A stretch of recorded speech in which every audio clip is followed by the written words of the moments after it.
കുട്ടിപ്പാട്ടുകാരെ തേടി top singer audition UAE 8-നും 15-നും ഇടയിൽ പ്രായമുള്ള കുട്ടികൾക്ക് ഓഡിഷനിൽ പങ്കെടുക്കാം. ഓഡിഷനിൽ അസാമാന്യ പ്രകടനം കാഴ്ചവെക്കുന്നവർക്ക് ടോപ്പ് സിംഗർ ഗ്രാൻഡ് ഫിനാലയിൽ പങ്കെടുക്കാൻ അവസരം. പ്രവേശനം സൗജന്യം. രജിസ്റ്റർ ചെയ്യാൻ ഉടൻ വിളിക്കൂ +971 5263 10876. എന്റെ കാരണം അങ്ങനെയല്ല, ഇതേ വട്ടത്തിൽ ഉരുട്ടി വെക്കണം, എന്നിട്ട് വേണം വട്ടത്തിൽ പരത്താൻ വേണ്ടിയിട്ട്. അല്ലാതെ ആഫ്രിക്ക അമേരിക്കൻ പോലല്ല നമുക്ക് പരത്തണ്ട.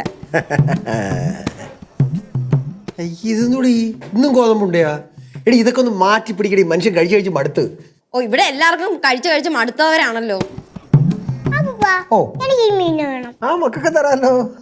എന്റെ അച്ഛൻ ഇവിടെ ഉള്ള മനുഷ്യന്മാരെ കൊണ്ട് തന്നെ പൊറുത്തിമുട്ടി നിൽക്കുക. അപ്പോഴാ മീനിനെയും കൂടെ വാങ്ങിച്ചോണ്ട് വന്നിരിക്കുന്നത്. എടി, ഇത് ഈ വീട്ടിലുണ്ടെങ്കിൽ ഇവിടുത്തെ കംപ്ലീറ്റ് ദോഷങ്ങൾ മാറി ഐശ്വര്യം വരുന്ന രാകേഷ് ജോർജ് പറഞ്ഞിട്ടുള്ളത്. എന്റെ ദൈവമേ, പുള്ളിനെ എനിക്കൊന്ന് നേരിട്ട് കാണണം കേട്ടോ. അത് നീ മീനിന്റെ ഏർപ്പാട് ചെയ്യാൻ പോണാ? അയ്യ, അതിനല്ല. എന്റെ അച്ഛ ഈ മീനിനെയൊക്കെ വാങ്ങിച്ചു വെച്ച ഐശ്വര്യം വരുമെന്നുണ്ടെങ്കിൽ ഈ മീൻ കച്ചവടക്കാരൊക്കെ ഇത് വിൽക്കുവോ? അവര് സ്വന്തമായിട്ട് വെച്ചിട്ട് വീട്ടിൽ ഇങ്ങനെ ഐശ്വര്യം വരുത്തിക്കൊണ്ടേ ഇരിക്കത്തില്ലേ? അവിടെയാണ് നിനക്ക് തെറ്റ് പറ്റിയത്. എടി, ഓരോ ഇടത്ത് ഓരോ മീനും ഓരോ തരത്തിലാണ് എഫക്ട് ചെയ്യുന്നത്. ഇത് കണ്ട, ആ പച്ച മീനെ കണ്ട, എന്റെ ചുണ്ടിന്റെ കളർ കണ്ട, ആ മീൻ ഈ വീട്ടിലുണ്ടെങ്കിൽ ഇവിടെ ഉള്ള കംപ്ലീറ്റ് നെഗറ്റീവ് എനർജി അങ്ങ് തുടച്ചു കളഞ്ഞിട്ട് പോസിറ്റീവ് എനർജി ഇങ്ങനെ വന്ന് കയറൂലേ. നമുക്ക് അർജന്റീനയിൽ കിട്ടണമെങ്കിലേ നമുക്ക് കറി വെച്ച് തിന്നണ്ട അപ്പൂപ്പ. അതിന് മനസ്സിലായെന്നു. എനർജി കിട്ടണമെങ്കിൽ ഇത് കറി വെച്ച് കഴിക്കേണ്ടത്. എന്റെ കൊച്ചു ഭയങ്കര ബുദ്ധിമാനാണ്. പിന്നെ അതെനിക്ക് മനസ്സിലായി. എടാ മക്കളെ, എനർജി കിട്ടാൻ വേണ്ടി കഴിക്കുന്നത് വേറെ മീൻ. ഇത് നമ്മുടെ അലങ്കാര മീനുകളാണ്. അതിങ്ങനെ ഫ്രണ്ടിൽ തന്നെ ഇവിടെ ഇങ്ങനെ വെക്കണം. എടി കണ്ട, ഇതിങ്ങനെ ഈ ഡൈനിങ് ടേബിൾ വെച്ച് കഴിഞ്ഞാൽ ഇനി നമുക്ക് ഭക്ഷണത്തിന് ഒരു മുട്ടും ഉണ്ടാവില്ല മോളെ. ആണോ? എന്നാ പിന്നെ അവിടെ ഇരുന്നോട്ടെ. അതിന്റെ ഭക്ഷണത്തിന്റെ കാര്യം അപ്പം അതിന്റെ ഭക്ഷണം കറക്റ്റ് മേടിച്ചോണ്ട് വന്നിട്ടുണ്ട്. ഇതിങ്ങനെ ആവശ്യം സമയം തുടങ്ങും, കുറച്ചിട്ടാ മതി. ആണല്ലേ? അച്ഛന്റെ ബിശക്ക് അതിലും കാണാനുണ്ട്. പകുതി ഡപ്പേ ഉള്ളൂ. എടി, കൂടുതലും ഇട്ട് കൊടുക്കുമ്പോൾ അത് ചത്തുപോകും. ആണോ? അല്ല, ഇതിന്റെ വെള്ളമൊക്കെ അപ്പൊ ആര് മാറ്റുമെന്നും പറഞ്ഞ? അതൊക്കെ ഞാൻ മാറ്റിക്കോളാം. പക്ഷെ നിങ്ങൾ കാര്യമായിട്ടൊന്ന് ശ്രദ്ധിക്കണം. പിന്നെ ഇത് ആർക്ക് വേണോ ഇട്ട് കൊടുക്കാം കേട്ടോ. എന്നാ പിടിച്ചോ.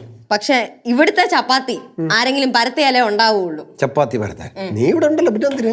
ഞാൻ പരത്തിയ ഗോളാകൃതി വരത്തില്ല. ഗോളാകൃതി പരത്തി ശ്രമിച്ചു നോക്കാം. അപ്പൊ നല്ല വിശാലമായിട്ട് അച്ഛനൊന്ന് പരത്തി കാണിച്ചു തന്നെ. അല്ല, ഞാൻ എടുത്തോണ്ട് വരാം. നീ ചെയ്ത് പഠിക്കും മോളെ. അവിടെ ഇരുന്ന് ചെയ്ത് പഠിക്കണ്ടേ? അതൊക്കെ ചെയ്ത് പഠിക്ക്. അവനും കൂടെ പഠിപ്പിച്ചു കൊടുക്കും കേട്ടാ.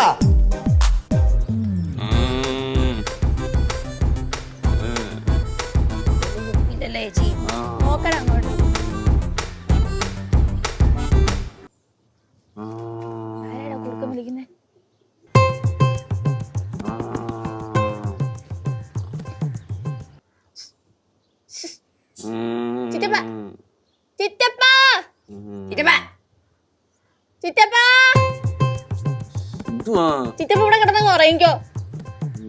ഞാൻ പിന്നെ ഇവിടെ ഡാൻസ് കളിക്കാൻ പറ്റൂ? ചിറ്റപ്പ അവിടെ അപ്പൂപ്പൻ ഐശ്വര്യം കൊണ്ടേ വെച്ചേക്കുവാ. അപ്പുറത്തോട്ടാണ് മാറ്റി വെക്കാൻ പറ. ചിറ്റപ്പ, അപ്പൂപ്പ വീണ്ടും മീൻ വളർത്താൻ പോണെന്ന്. കണ്ട് കുളം കുത്തി മീൻ വളർത്തിയതിന്റെ ക്ഷീണിതരായിട്ട് മാറിയിട്ടില്ല. ചിറ്റപ്പ, ഇത് അങ്ങനത്തെ മീനല്ല, അലങ്കാര മീനുകളാ. അഹങ്കാര മീനുകളോ? അച്ഛൻ മേടിച്ച അഹങ്കാര മീനിന്? അഹങ്കാര മീനല്ല, അലങ്കാര മീൻ, ഓർണമെന്റൽ ഫിഷ്. എനിക്കറിയാം, ഞാൻ ചുമ്മാ പറഞ്ഞതേ ഉള്ളൂ. പോയാണെന്ന് മനുഷ്യൻ ഉറങ്ങട്ടു. അല്ല ചിറ്റപ്പ, ഇവിടെ വല്ല ഈ കുപ്പിയും പാട്ടോ ഭരണി എന്തെങ്കിലുമൊക്കെ ഉണ്ടാവോ? എടി, ഇത്രയും മീനൊക്കെ മേടിച്ചോണ്ട് അച്ഛന് കുപ്പിയും പാട്ടയും ഭരണിയും കൂടെ മേടിച്ചൂടെ? 4 മീനുണ്ട്, 4 പാത്രത്തിലാക്കി 4 സ്ഥലത്ത് വെക്കണം. അവർക്ക് ഒരുമിച്ച് ജീവിക്കാൻ പറ്റൂല? അങ്ങനല്ലാന്ന്, തെക്ക് വടക്ക് കിഴക്ക് പടിഞ്ഞാറ് ഇങ്ങനത്തെ 4 സൈഡിൽ ഇങ്ങനെ വെക്കണം. അപ്പൊ ഐശ്വര്യം വരും. ആര് പറഞ്ഞ ഐശ്വര്യം വരും? രാകേഷ് ജോത്സ്യർ. രാകേഷ് ജോത്സ്യർ പറഞ്ഞെങ്കിൽ പൊന്നു മോളെ, ഇത് പൈസ മുക്കാനുള്ള പരിപാടി തന്നെ. ഞാൻ 10 പൈസ ചോദിച്ചാൽ അച്ഛൻ തരാൻ പറ്റൂല. രാകേഷ് ജോത്സ്യന് ചോദിച്ചു കഴിഞ്ഞാൽ കൊണ്ടൊക്കെ മറിക്കും. ചിറ്റപ്പ, ഇവിടെ വല്ല പെട്ടിയും പാട്ടം ഉണ്ടോ? അതിന്റെ അടി മൊത്തം ഞാൻ മുട്ടയിട്ട് വെച്ചിട്ടുണ്ട്, പെട്ടിയും പാട്ടയും ഭരണിയൊക്കെ. ചേച്ചി, നമുക്ക് ആ ഷെഡിലേറ്റം പോയി നോക്കാം, അവിടെ എങ്കിലും കിട്ടും. അപ്പോ അല്ല, ഇതൊരു കാര്യം ചോദിച്ചിട്ടേ, ഈ ഓർണമെന്റൽ എന്ന് പറയുമ്പോഴേ ഈ മീനി മാല അങ്ങനെ വള അങ്ങനെ എന്തെങ്കിലുമൊക്കെ കാണും. എന്റെ ഫ്രണ്ട് ജനലായി പോലെ. അല്ലേ, ഞാൻ ചോദിച്ചതേ ഉള്ളൂ. പോവാ, നീ ചോദിക്കല്ലേ. ഞാൻ പോണ്. ഐശ്വര്യം വരുന്ന മീനുകൾ സൂപ്പർ ബിസിനസ് ഐഡിയ ആണല്ലോ.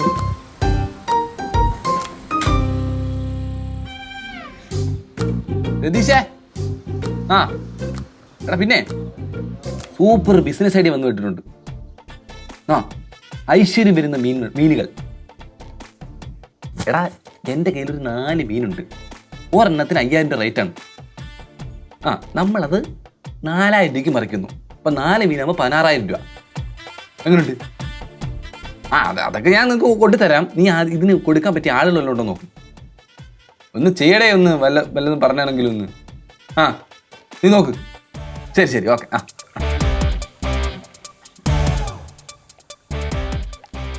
ശരിക്കും ഞാൻ ഐശ്വര്യം വരുമോ?